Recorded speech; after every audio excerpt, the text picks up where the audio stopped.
بسم اللہ الرحمن الرحیم۔ حضرت ابو ہریرہ رضی اللہ تعالیٰ عنہ روایت کرتے ہیں کہ رسول اللہ صلی اللہ علیہ وسلم نے فرمایا ہے، جس دن بندے صبح کرتے ہیں اللہ تعالیٰ کے دو فرشتے اترتے ہیں، ان میں سے ایک کہتا ہے اللہ خرچ کرنے والے کو بہتر بدلہ عنایت فرما، دوسرا کہتا ہے اللہ بخیل کو ہلاکت دے۔ حضرت ابو ہریرہ رضی اللہ تعالیٰ عنہ روایت فرماتے ہیں، نبی کریم صلی اللہ علیہ وسلم نے ارشاد فرمایا ہے کہ اللہ تعالیٰ نے فرمایا ہے، اے آدم کے بیٹے، تو خرچ کر، تجھ پر خرچ کیا جائے گا۔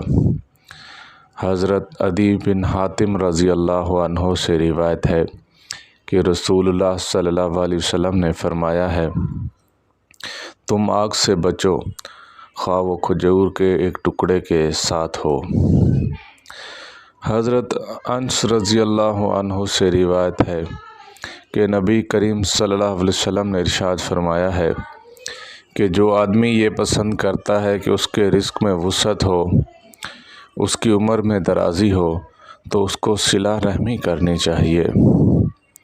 حضرت عائشہ رضی اللہ تعالیٰ عنہما سے روایت ہے کہ رسول اللہ صلی اللہ علیہ وسلم نے فرمایا ہے، رحم عرش سے لٹکی ہوئی ہے اور وہ کہہ رہی ہے، جو مجھے ملائے اللہ تعالیٰ اس کو ملائے، جو مجھے کاٹے اللہ تعالیٰ اس کو کاٹے۔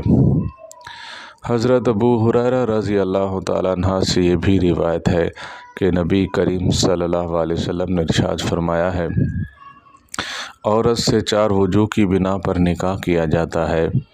نمبر 1 مال کی وجہ سے، نمبر 2 خاندانی حسب و نسب کی وجہ سے، نمبر 3 حسن و جمال کی وجہ سے، نمبر 4 اس کے دین کی بنا پر۔